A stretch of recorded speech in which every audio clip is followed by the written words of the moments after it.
big puff of smoke. All Boom! right, it's recording again. Got it! Put the hood over Put the hood over the thing, yeah. So they obviously did a lot. No more. There's always that one guy that's all fuzzy, you know, that's been moving, No one's smiling. no one's smiling.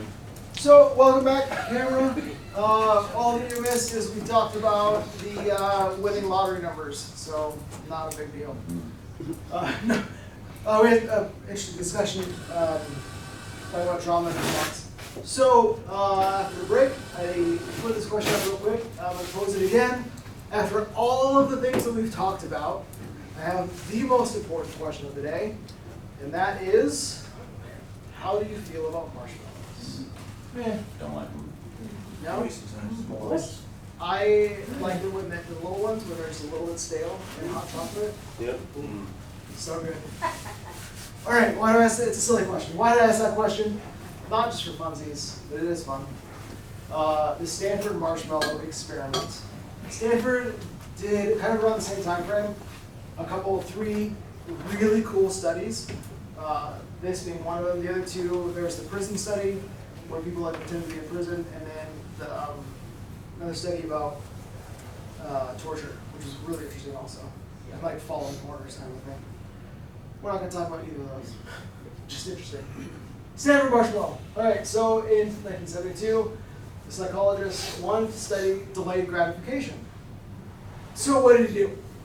A child was offered a choice between one small but immediate reward or two small rewards if they waited. So you get one marshmallow now, or two if you wait 15 minutes. That's what they did. So they did this experiment, and then they studied kind of later in life results. So follow-up studies found that children who were able to wait longer tended to have better life outcomes, measured by SAT scores, educational attainment, BMI, and other life measures. Really interesting. Can anybody guess what maybe might be a fault of this study? Socioeconomic status. Right, so where's the study done? It's done in Stanford. Upper class, generally white, I would say. Upper income. So then, luckily, larger study was done with a more diverse population. And this is super interesting. It showed only half the effect of the original study. So this small population of Stanfordites showed this. A larger, diverse population showed only half the effectiveness. So yeah, what can we kind of deduce from this point down here? That the structures that we live in have a massive effect on our life outcomes. It's not just a pure question of delayed gratification or the ability to pull yourself up by your bootstraps. We are massively impacted by the structures that we live in. By structures, I mean like our family units, the communities, educational systems, everything that surrounds us. So it suggested that the economic background, rather than just willpower, explained the other. All right, so delayed gratification isn't just about willpower. Dr. Kidd did this really cool study. I talk a lot about really cool studies because I think they're really cool, and they are, because I'm kind of a nerd. So, Dr. Kidd, kick-ass study. She was either working or volunteering in a homeless shelter, and she made some really interesting observations. So she wanted to take the marshmallow study and expand it again. So what she did before doing the marshmallow study is she put a kid in an art project room with a tightly sealed jar of used crayons, like gross used crayons. And the adult came in and said, you can use these crayons now, or I'll be back in a few minutes with some cool, new, shiny, bright crayons. Up to you, your choice. So that's like the baseline of the study. Then she introduced two variables. In one variable, the reliable condition, the adult returned after a couple minutes with the new crayons. No big deal. In the unreliable condition, the adult came back empty-handed and apologized. I'm sorry, we don't have the supplies. Sorry, here are these broke-ass crayons. They did the same thing with the promise of fancy stickers. So they did these two sets of variables, and then they did the marshmallow study. What happened? Any guesses? They No, tended not to really. wait as long because they don't think they're Yeah. going to get anything. It's pretty intuitive, right? I would think. The children in the reliable condition who had previously received the rewards waited 4 times as long. So just being in a reliable condition, those kids waited 4 times as long to wait for the second marshmallow. The kids in the reliable condition were more likely to wait the full 15 minutes, and 9 of the 14 kids in the reliable condition waited, but only 1 of the 14 in the unreliable condition waited the full 15 minutes. So we don't even have like a traumatic experience, like this, terrible thing. It's just being in a reliable condition, these kids, that translated then to delaying gratification. Then she did an experiment in dishonesty. And before I talk about this, I want to explain this because this is probably the best gift I could come up with this.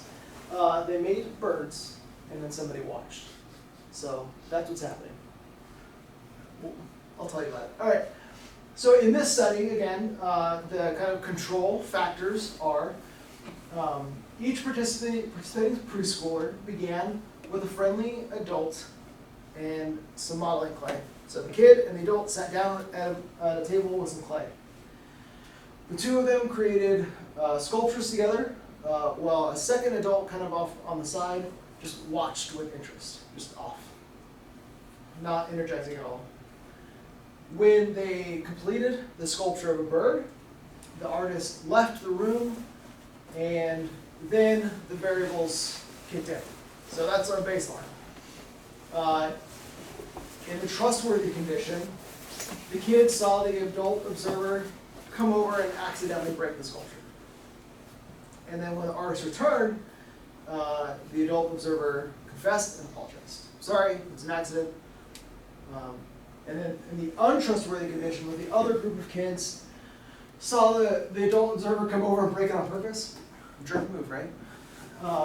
And then when the artist returned, the observer lied and said, I didn't do it, I don't know what you're talking about, I don't know, it wasn't me.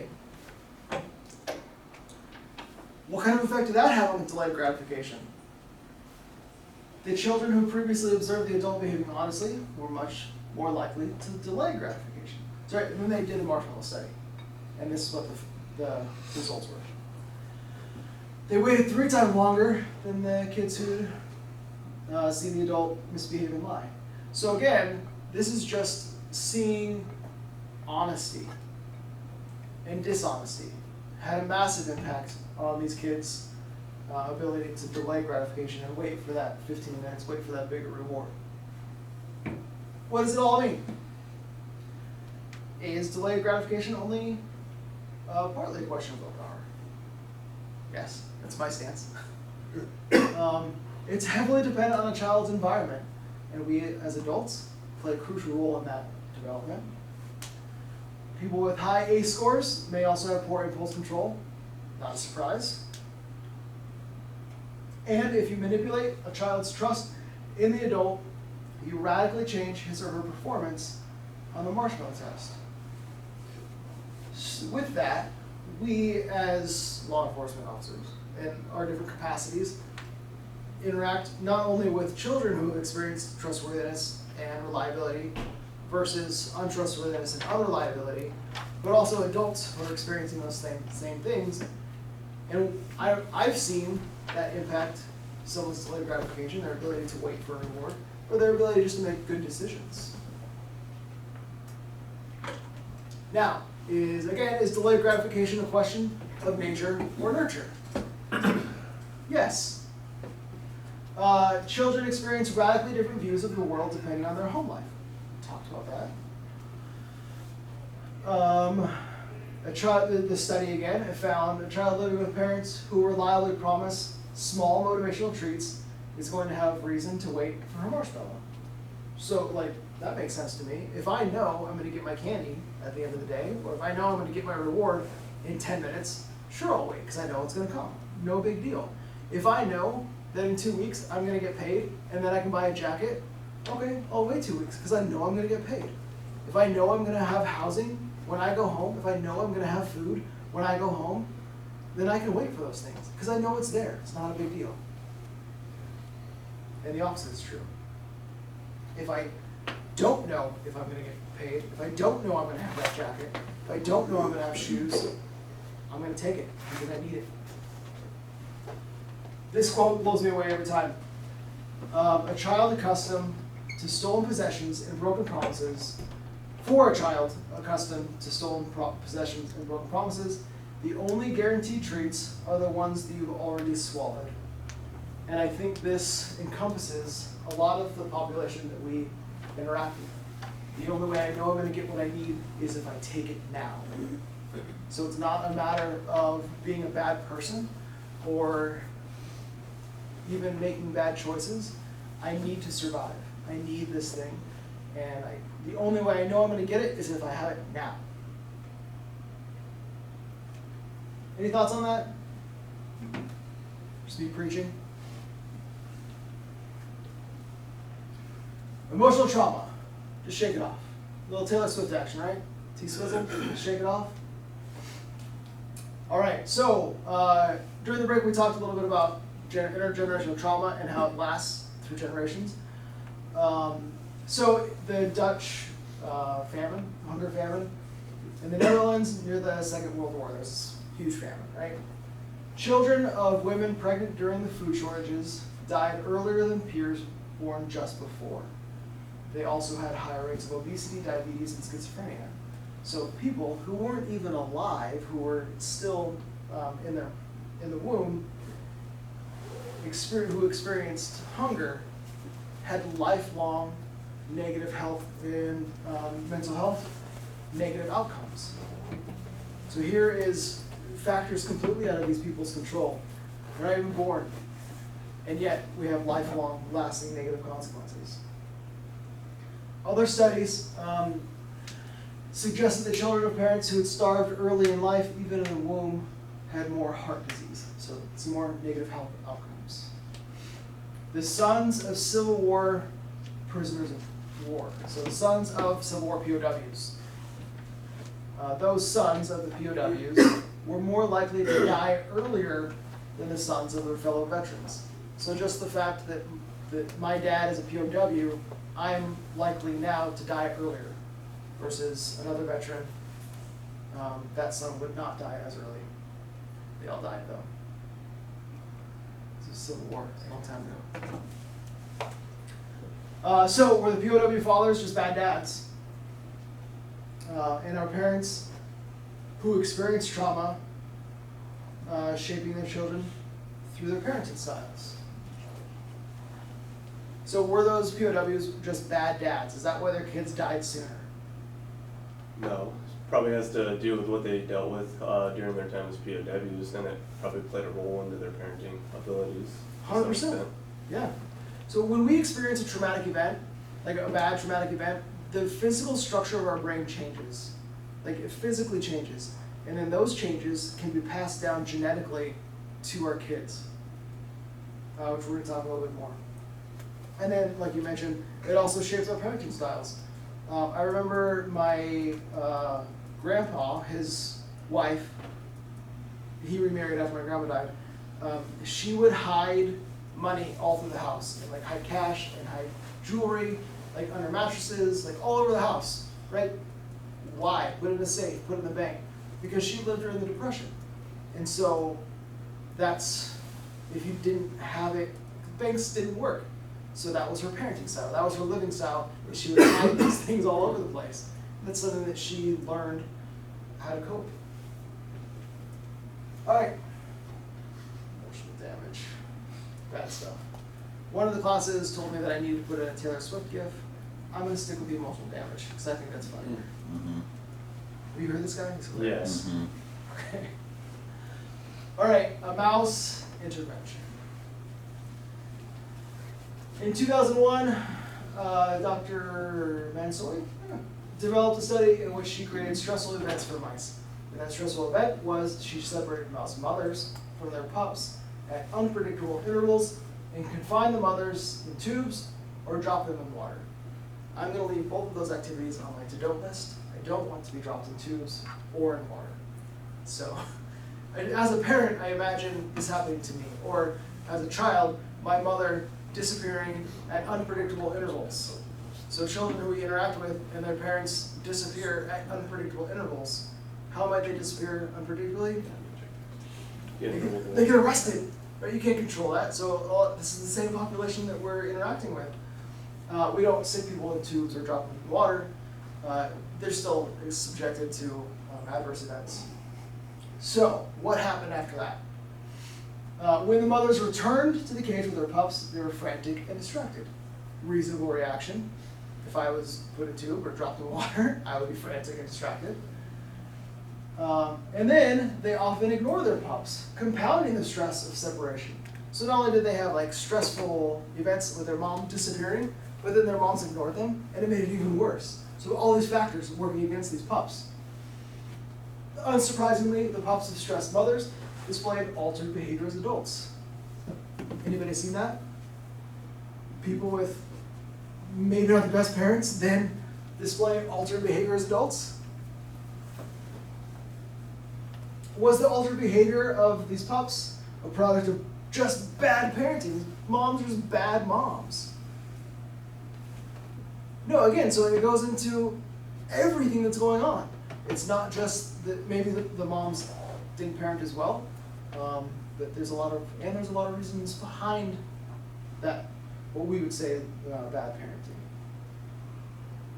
Now they need an intervention because they're all sad. Controlling for several factors, symptoms in descendants were similar to the animals that they experienced themselves. So the descendants of the stressed pups then showed the same symptoms. So we have this passing down of these this bad behavior. The descendants of stressed fathers displayed more risk-taking behavior. And when dropped in water, they gave up and stopped swimming sooner than control mice, indicating depressive-like behavior. Like, I see so many parallels with our population. Depressed people, more higher risk taking, with, again, adverse childhood experiences compounding all of this, with parents who have had adverse childhood experiences compounding that. What's the movie Encanto, right? It talks about that, intergenerational trauma, how it's passed down. The grandma was experienced this super bad thing, and then because of that thing, her parenting style changed to like a super helicopter parent, which then had negative consequences on her grandkids. You guys seen Encanto? Yep. What's the big takeaway from that movie? Anybody? We don't talk about Bruno. That's the takeaway. It's a song. Good song. All right, so the behavior was seen in 6 generations of mice. Why was it seen in 6 generations of mice? Because that's when she stopped the experiment. So these consequences followed 6 generations. It's not just the person. We are the sum of our experiences. All right, so what is all that, how can we apply all that? Kind of the same question I've already asked a couple times. How can past trauma affect the people that we interact with? It can impact generationally. Intersectionality, right? Everything coming together to form this person right here, right now. And so familial trauma, talked a little bit about that. So how, again, putting a little bit of spin on it, how does your family trauma affect how you think and how you interpret the world? Something to think about. Unless somebody wants to share. Nope. Okay. So I know I keep asking the same questions. Just trying to drive points home. What's the difference between someone who's just a bad parent, and there are definitely people who just shouldn't be parents, versus somebody who's had lifelong family history of traumatic events that is now affecting how they parent. So, again, a lot of the stuff I'm talking about isn't like, I don't expect you to remember terms and phrases and things that I think are cool. It's these broad concepts that I'd like you to think about. Do we treat people differently dependent on our interpretation of, are they a bad parent, or are they reacting to traumatic events in their past? Absolutely. I treat people differently. I try not to, but it comes up. Yeah. All right, so thankfully, Nancy solved all of our drug problems. We've won the war on drugs. All you have to do is say no. It's that simple. Just say no. It's not. That was a lie. It's not true. Let's talk a little bit about addiction and withdrawal. Just basic withdrawal stuff, we all know this. Physical addiction is the building of tolerance use. We have to use more drugs to achieve the same effect. Physical dependence. More substance creates the same effect. It can create a downward spiral the more people use. Again, and these addictions, it's not just drugs. It's, insert your drug of choice, whatever that drug is. Despite negative social effects, your money problems, family issues, and substance use can exacerbate mental health decline. This isn't groundbreaking information. Some common symptoms of withdrawal, all these things. At one of the group sessions I was facilitating, a guy was in active withdrawal from meth, and he knew that he was, and I knew that he was, and it was really interesting from a academic perspective to see these active symptoms going on, and how much of an effect it had on his ability to just have a simple conversation. He was so distracted by all of his symptoms that he couldn't participate in my silly art projects, and he couldn't talk. He had to leave, and so he was actively detoxing. He couldn't have a simple conversation. All right, post-acute withdrawal symptom. Again, post-acute, so it's not a small angle, and it's not adorable, but it's, this syndrome is after you've gotten clean. So after you've detoxed, the post-acute withdrawal syndrome can occur. It can occur weeks or months after getting sober. It's temporary, but can contribute to relapse. Symptoms are triggered by stress, brought on situations involving people, places, or things, nouns, that remind the individual of using, highlighting the importance of holistic and systematic approach to healing and trauma work. We're not counselors, and we're not here to work on people's trauma. Again, this is just something to think about, that you say, oh, you're clean, you're sober, why do you go back? Why do you keep going back to using? This might be one reason, because of acute withdrawal symptom, or post-acute withdrawal syndrome, because people get clean, they go to jail, get sober, and then where do they go after jail? Right back to the systems that they got in trouble with. Again, another example of how community-based programs, sober housing, post-prison, like halfway houses are a really good solution. Well, one solution. And yeah, all right. So what occurs is the brain is recalibrating from the substance use, and that recalibration can take 6 months to 2 years.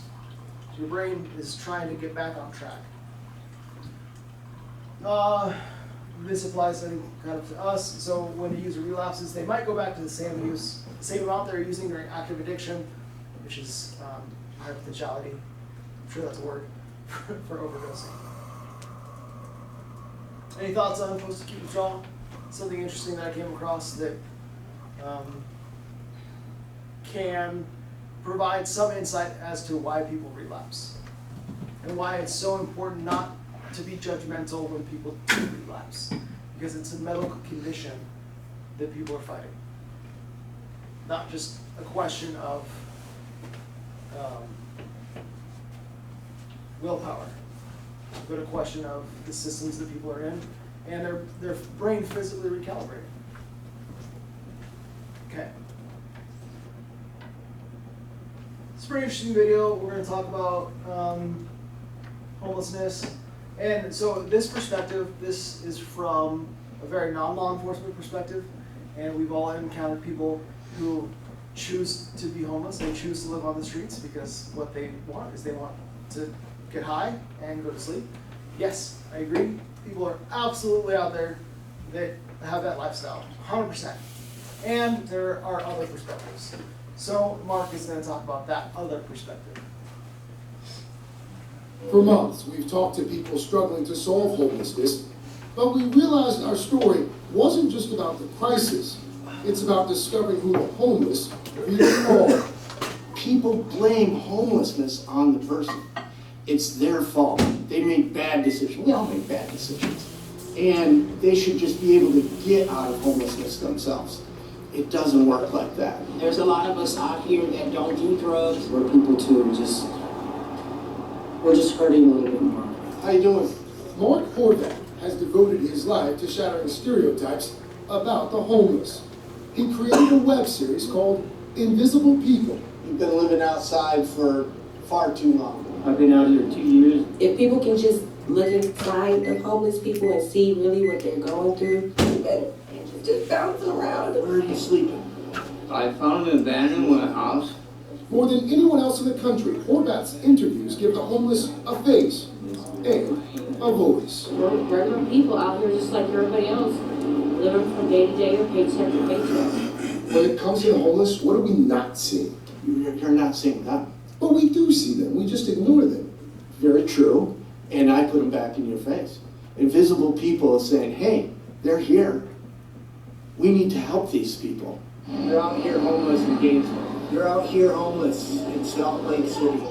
Horvath has traveled to over 300 cities, This is where you live. interviewed more than 600 people. Hi. Millions of viewers a year watch his stories on social media. His work has attracted corporate sponsors like Ford Motors and Haynes.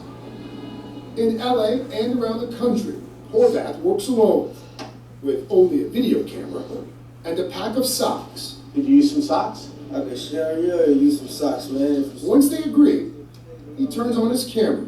You're homeless. Tell me about it. His intimate portraits are raw This is how she gets to her camp. and gritty, This is where you live? like this one of Manda, Each one of these who gave Horvath a tour of her homeless camp under a bridge in Seattle. You remain positive even though you're going to the bathroom outside. Yeah, it's like camping. But you keep telling yourself that. You have to. You have to. Yes? Olivia? Yes. Olivia and her son Alex have been living in this Los Angeles motel since Christmas. I mean, you can't afford an apartment. Olivia makes just $12 an hour. She's one of the working homeless, people with full-time jobs who still can't afford rent. Roderick was lying because She dreams of going to law school, but for now, she tries to shield her son from the drugs and prostitutes outside their motel. Little kids are always drawn into that game lifestyle. We met Olivia and her son away from their motel room. So when you're in these hotel rooms with him, can you go outside and play? No, it's not safe. He stays in the room. Yeah. everybody gets shot. So what do you know about where you live? It's bad. I really have a one bed.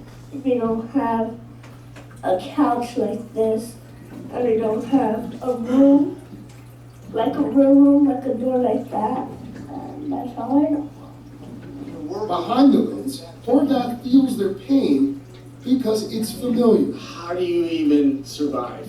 After losing his job in the TV business in 1994, Horvath turned to drugs and alcohol, and he became homeless. That's when he found himself here on Hollywood Boulevard. I mean, I literally have slept on this boulevard. It was hell. I beat myself up every day. How did I get here?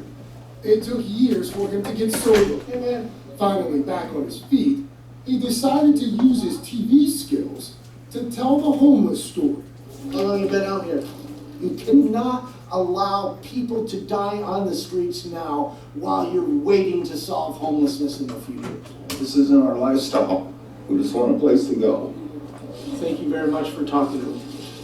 Horvath says he is always struck by their resilience and insists he remembers every person he's ever interviewed. To grow up happy together, that's what we want. Of the hundreds of videos he's made, this one of Monica and her 5 children has stayed with him. We'll close it out when you guys sing it another song. Oh, beautiful voices. If we don't change people's perceptions, we're never going to gain the public support needed to end homelessness.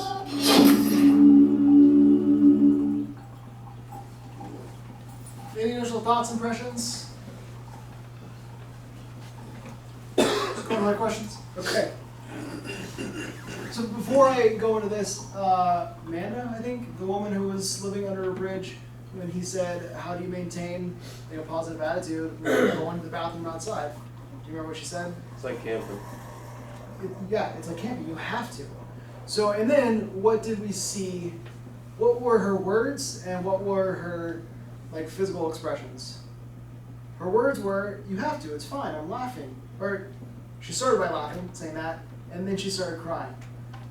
So, taking just a little step back, when we hear words, I'm fine, everything's okay, and that person is missing an arm, you know, when words and actions don't match, that can be not a symptom, but a visual expression of a trauma response. She's laughing about a terrible thing. Has anybody laughed during a terrible thing? That's what we do, right? We make horrible, terrible jokes during awful experiences because we have to. So we're experiencing these reactions, and that's how we cope sometimes. Another fun fact about dark humor, one study that I read showed a correlation between people with dark humor and then like Alzheimer's and memory problems later in life. So take that for what it is.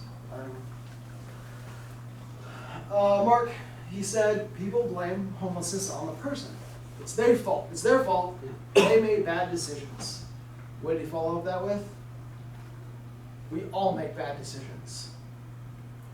We all make bad choices. Quick mental exercise. We're going to do what's called 3 things exercise. What I'd like you to do is just think, and there's no participation involved, so you don't have to talk. I know it's been hard to keep you guys quiet. So just think about 3 things that you value, and hold very dear to your heart. Family, friends, job, car, faith, tables, camcorders, whatever it is. Think about 3 things. Give you a moment to think. Now, what would happen if you lose one of those things? If I lost my car, I'd be pretty bummed. Luckily, we're fortunate enough to have 2, so I think we would make do. Now, if I lost 2 of those things, if I lost my car and my house, that is terrible. I would be in a pretty bad place mentally.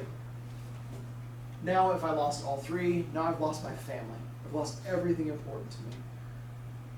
People that we interact with have experienced a great amount of loss.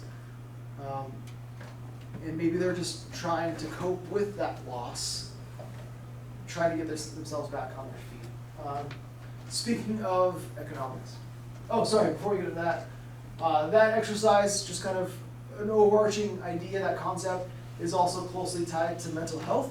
So one model of suicidality, I can't remember the title of it, but it's when you combine a person's like self-worth, and then if they feel burdensome, combined with access to suicide means, those 3 factors put together leads to a very high suicidality rate. So if I've lost my job, I'm a burden to my family, and if I've lost something else, I've lost purpose, and obviously we all have access to means. So all of those things combined can lead to higher suicide rates. As of January 2023, 60% of the US adults, including more than 4 in 10 high-income consumers, live paycheck to paycheck. a lot of us are a lot closer to homelessness than we want to think. A lot of people who are experiencing homelessness, or whatever phrase you want to use, are more like us than we want to admit. Again, it's the us and them. It's us. The interviewer asked Olivia and Alex if he could still go outside and play. Do you remember Alex's response? Said no. He said no. Why? Because all the shooting and, yeah. Because everybody gets shot, and then he made a gun with his hand. Holy shit. Like, this kid knows that if he goes outside, people get shot.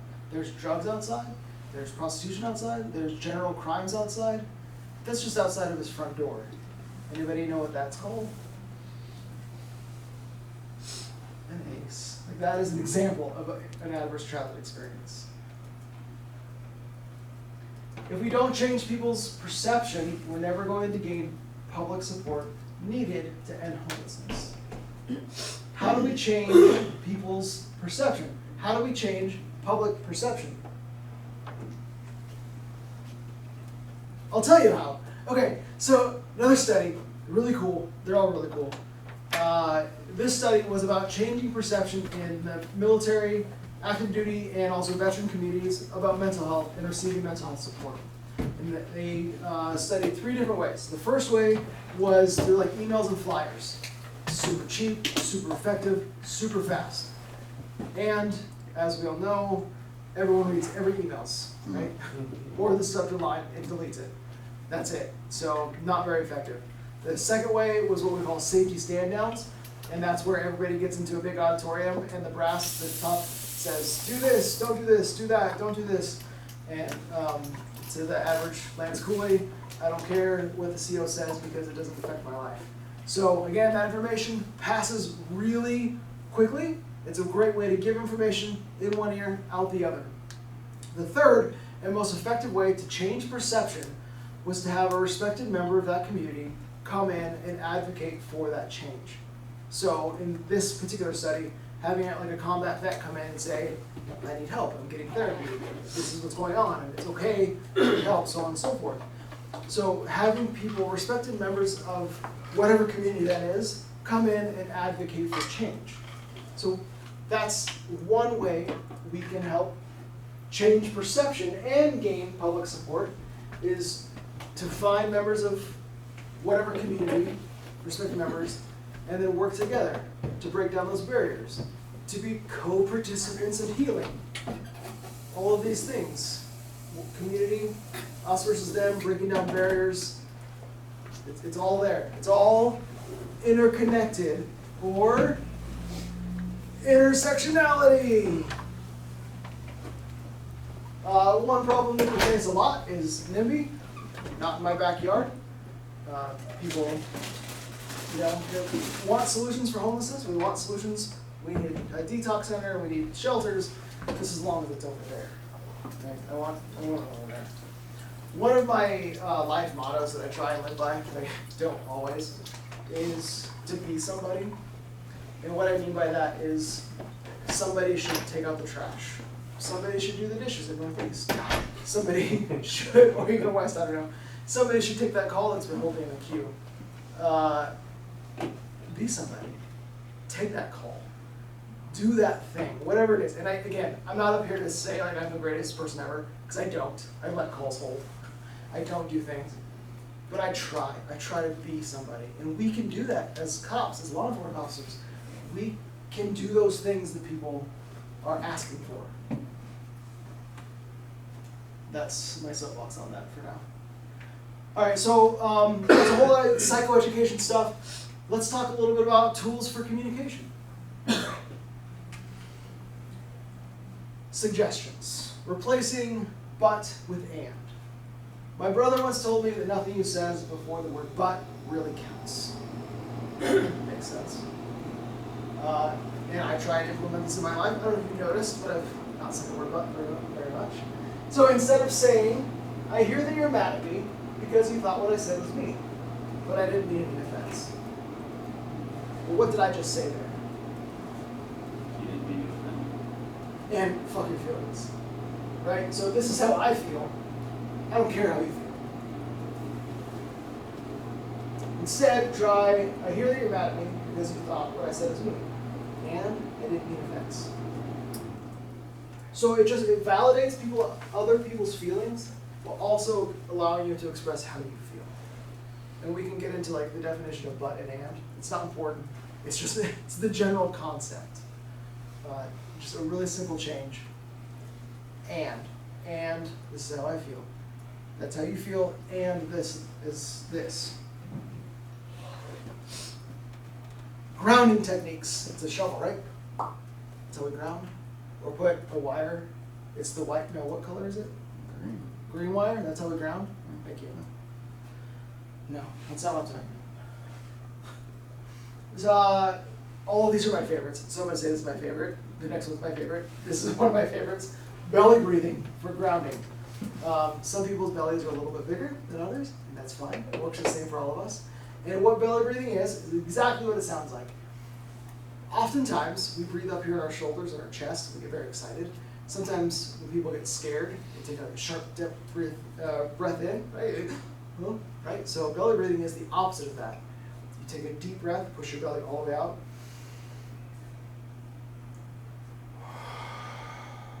You breathe out, push it all the way out, just like you would with the Intoxilizer 8000. Go ahead and get that bottom lung, get all of that air out, and do it again. Breathe deep into your belly, and breathe deep out. Push all that air out. And what that is doing is it's telling your body that you're safe. It's telling your mind that you're safe, and it's helping you reset that hyper-arousal back down to that green zone. Another version of this might be square breathing, you've heard of, where you breathe in for 4 seconds, you hold for 4 seconds, you breathe out for 4 seconds, you hold for 4 seconds, and you repeat that, breathe in, hold. So square breathing is another version of that. I really like cookies. So what I like to imagine is that I have, if you like soup, I work soup. Either way, that I have a plate of really hot cookies in front of me, and they smell amazing. And so I smell them in, and I hold it. But they're really hot, so I have to blow them off. Do that 2 or 3 times. Kind of the same thing as belly breathing, but like with kids or people who understand visuals better, just another tool. Tools in the toolbox. Progressive relaxation. This is more of a tool to help you get to sleep or relax at night or whenever you go to sleep. And has anybody done or heard of progressive relaxation? I don't want to talk about these things like you don't know these things. This is just some of the stuff that I've come across, so I'm sharing. Progressive relaxation is where you start, people generally start with their toes. And what you do is you tighten your toe or your foot, and you breathe in, and you hold it, and then you breathe out and relax. And then you move up to your calves. And you tighten that muscle group, breathe in, hold it, and relax. And you go through muscle groups through your body, tighten, hold. And it just helps you relax all your muscle groups, and you can isolate different muscle groups, and then relax them. Don't do that now because I don't want you to fall asleep. Or fall asleep. We all get F6 credit, right? Another exercise that I enjoy doing is switching off. I like to visualize things. So I visualize going through muscle groups with like a power switch and switching off my feet. And then I switch off my calves. And for me, I don't know, my weirdness, the bigger the muscle group, the larger the switch. So like my feet is like a light switch. And my quads are like a Jurassic Park thing, you know, they turn the power back on. And then going through switching off all non-essential muscle groups. Don't imagine switching off your heart. That would be bad. Don't do that. Again, just a tool to maybe help you get to sleep. Ice bowl. This is a tool that can be helpful for someone who's experiencing a panic attack. And what you can do is take a bowl, put a bunch of ice in there, put some water in there, you stick your face in the water. Don't hold their face in the water. Let them do it for as long as they can. And then come up out of the water. And what that does is it helps people, again, go from everywhere to right here, right now, because it's hard to think about other things when my face is in a bowl of ice water. It's kind of, I like to equate it to like an M&M, snap back to reality. Again, just a tool, doesn't always work.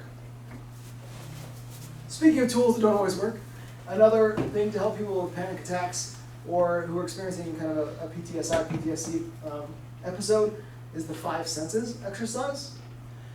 And what that is you go through the 5 senses and you say, name 5 things you can see, 4 things you can hear, 3 things you can smell, and so on. It doesn't matter what order you go in, what number you use, but it helps people who are thinking about everything except I'm here, I'm now. I hear the hum. I feel my shirt. I see you people.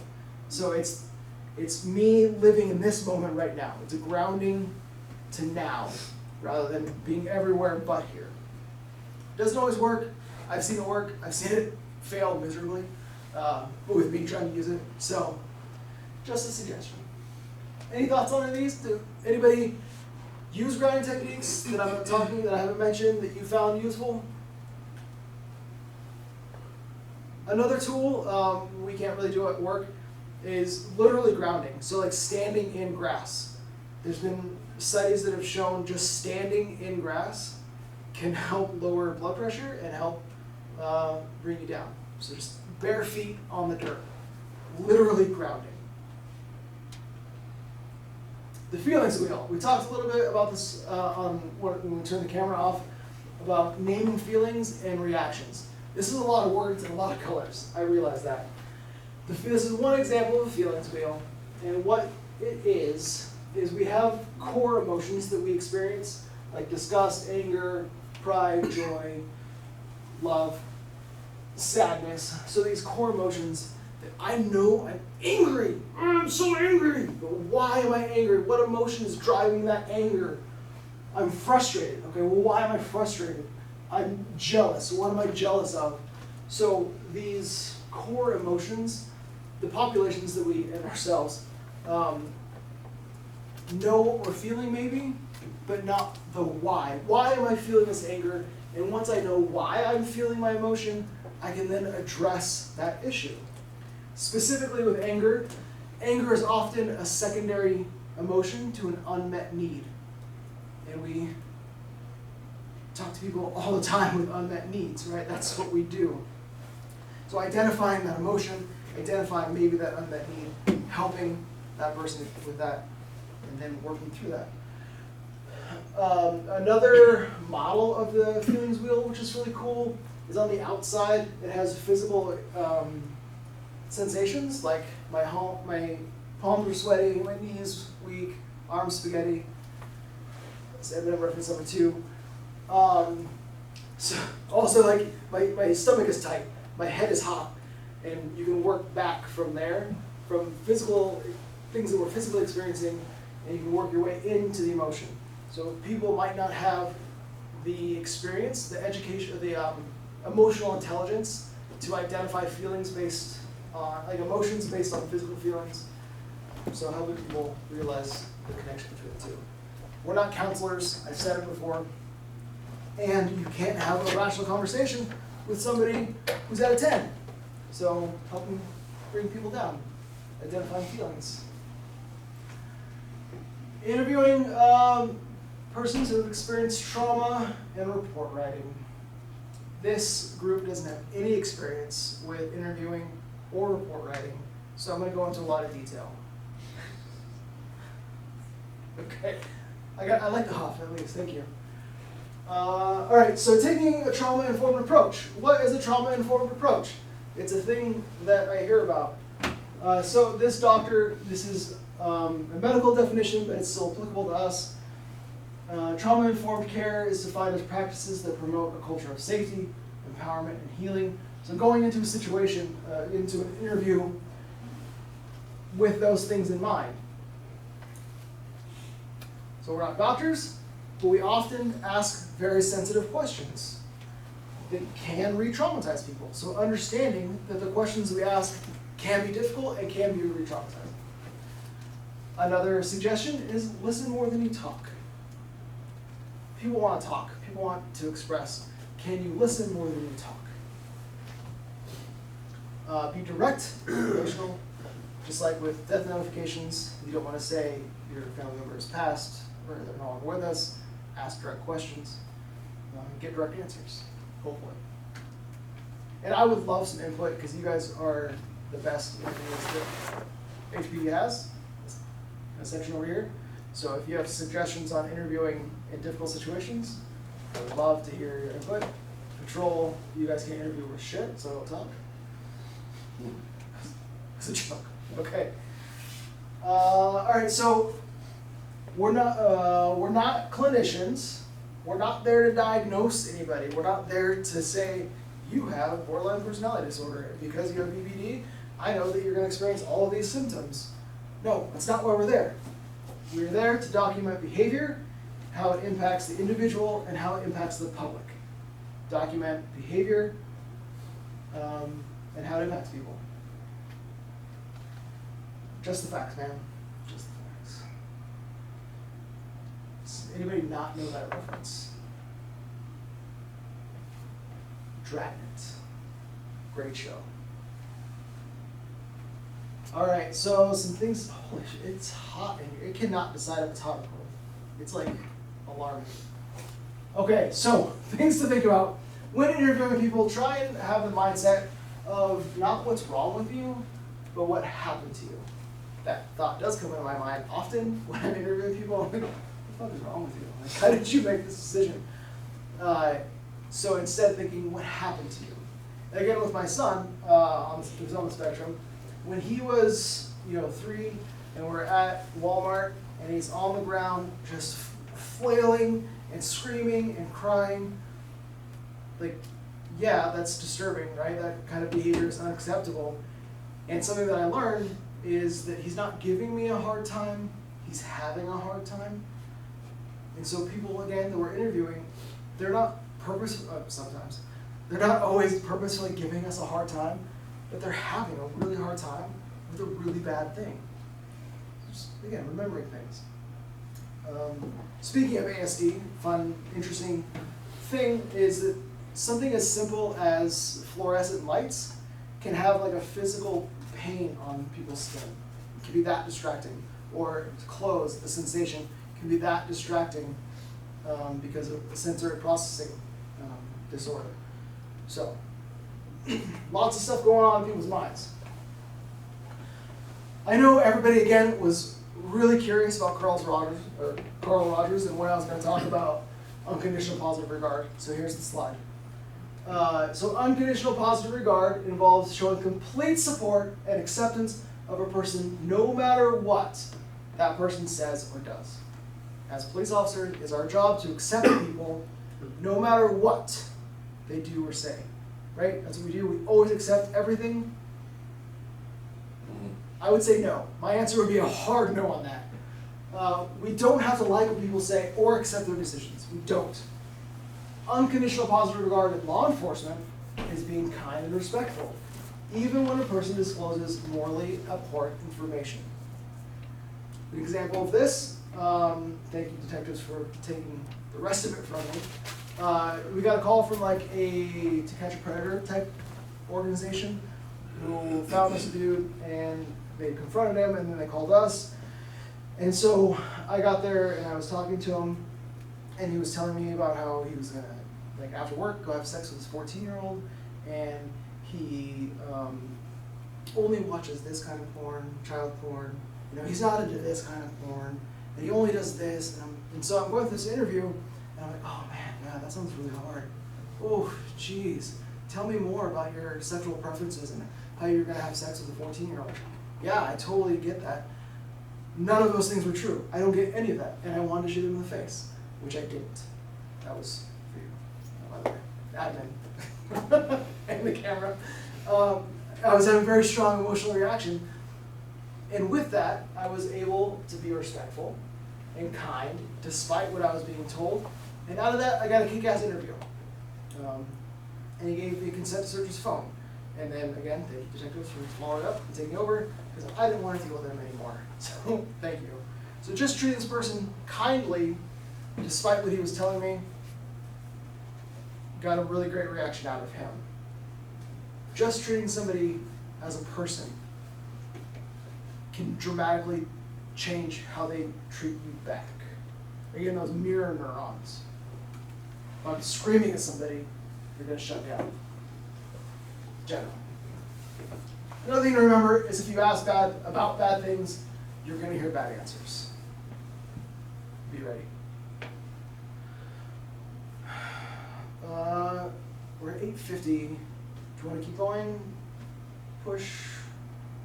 Okay, we only have 622 slides left, so let's talk a little more. Moral injury, secondary trauma, we alluded to that a little earlier, and self-care. I really despise the term self-care because it's so overused. Like we were talking about trauma before, when the camera was off. Self-care can mean so many different things, so many different people, and I realize that. Moral injury, what is it? It's a traumatic or unusual, stressful circumstance people may perpetrate, fail to prevent, or witness events that contradict deeply held moral beliefs and expectations.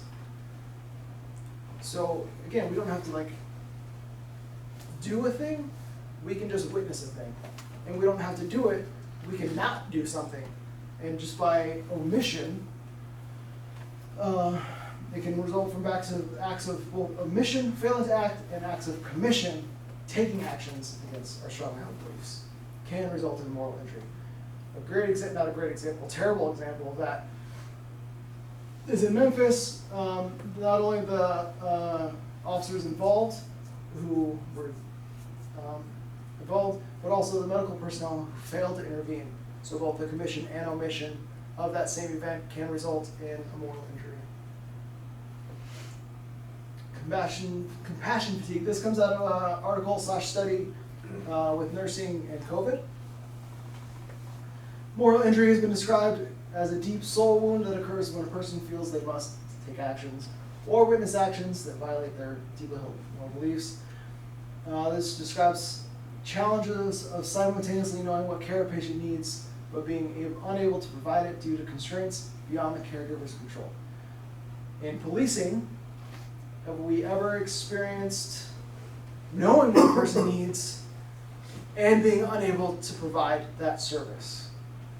I want to take kids out of homes and take them home and put them in Oshkosh and give them all the toys that I can, but I just can't do that. And so sometimes that can result, being unable to provide care can result in moral injury. Oh, so again, kind of more of the same thing, knowing what care a patient needs and being unable to provide it can result in rampant burnout. Okay, so which can be exacerbated by a high workload and low resources. Again, nursing is not the only industry that experienced that. I don't know if I've seen a day where there hasn't been an overtime bid in I don't know how long. So notice these signs of burnout. And some things you can do is establish that work-life balance, have those boundaries, professional boundaries. Try to leave work at work as best you can. Sometimes you can't. This quote, I love it. The expectation that we can be immersed in suffering and loss daily and not be touched by it is as unrealistic as expecting to be able to walk through water without getting wet. We, every shift, walk through water of suffering and loss. And if we expect ourselves to not be affected by that, it's completely unrealistic. ACEs and moral injuries. So we've talked a lot about this already, childhood and third-party experiences. So just experiencing the trustworthiness, untrustworthiness, reliability, unreliability play a large role in how our world is shaped and how we process our place in it. The foundation of ACEs and untrustworthy, unreliable adults. People often have difficulty processing traumatic events. Such potentially moral injurious events may lead to moral injury, which refers to distressing psychological, behavioral, social, and spiritual aftermath caused by such an event. Similar to a traumatic event, a potentially moral injurious event may precipitate adverse mental health outcomes, including PTSD, depression, suicidality. Super long quote. So essentially, distressing events can result in PTSD and depression and other adverse mental health, not necessarily. So This is applicable to us and to the populations we serve. What can we do to prevent moral injury in us? The better we are mentally and emotionally, the better we can serve the populations, our communities, right? Can't pour from an empty cup. It's inevitability. We have citizens who we may disagree with on very basic and closely held core beliefs. Keeping professional boundaries, again, can help prevent moral injury. Once an injury occurs, much like an infection, it should be treated quickly to prevent further injury. Self-care, again, self-care is essential. Self-care isn't yoga and incense. It's the example I usually go to. It's whatever it is for you. If it is yoga and incense, awesome, do it. If it's shooting, if it's knitting, if it's nature, whatever it is, do your thing. Speaking of, again, another side study, just being in nature can help reduce stress, can lower your stress level. Or go for a quick motorcycle ride. You know, whatever it is, do your thing. This is Stacy, so I'm motorcycle. Okay. We're getting close. We're getting real close. We are not immune to experiencing other people's trauma. So that's that secondary trauma that we can experience from interviews or hearing about other people's traumatic events. And we as helpers, sometimes we need help too. There's the phrase, it's okay to not be okay. You all heard that. While I agree with it, it is absolutely okay to not be okay. It can imply that you're not okay, which is absolutely not true. There's a guy, you guys probably don't know him. His name was Rich Gerling. You don't know him. He said, I heard him at a conference, his take on this was that your brain, you are having a, predictable reaction to adverse events. I think I put the quote in here somewhere. So a normal and predictable response to an adverse event. Yeah, of course you're shut down. Of course you're super mad. Your brain is going into survival mode. It's doing exactly what it should be doing. Okay, so whatever you have to do, find some way to take rocks out of your backpack. Or whatever that looks like for you, do that thing. Like yoga. 988 is a great resource we all know about, hopefully.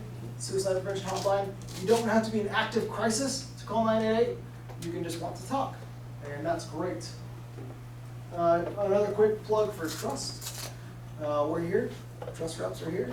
Any conversation you have with the trust rep is protected by law and by policy, aside with a few exceptions, like you're going to hurt yourself or others, or you've committed a crime.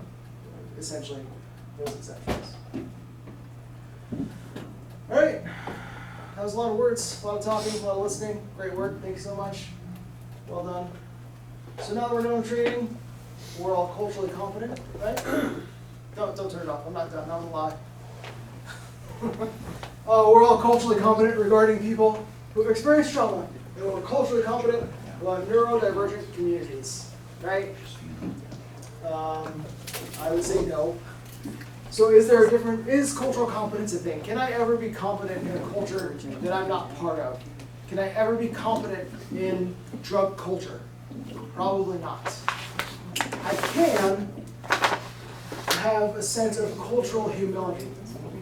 I'm very competent in the law enforcement community, I'm very competent in the veteran community, but I'm not competent in other ones. And I can take a sense of cultural humility to calls that I'm not a part of. Okay, now enough for real. Thank you so much. RoboCop.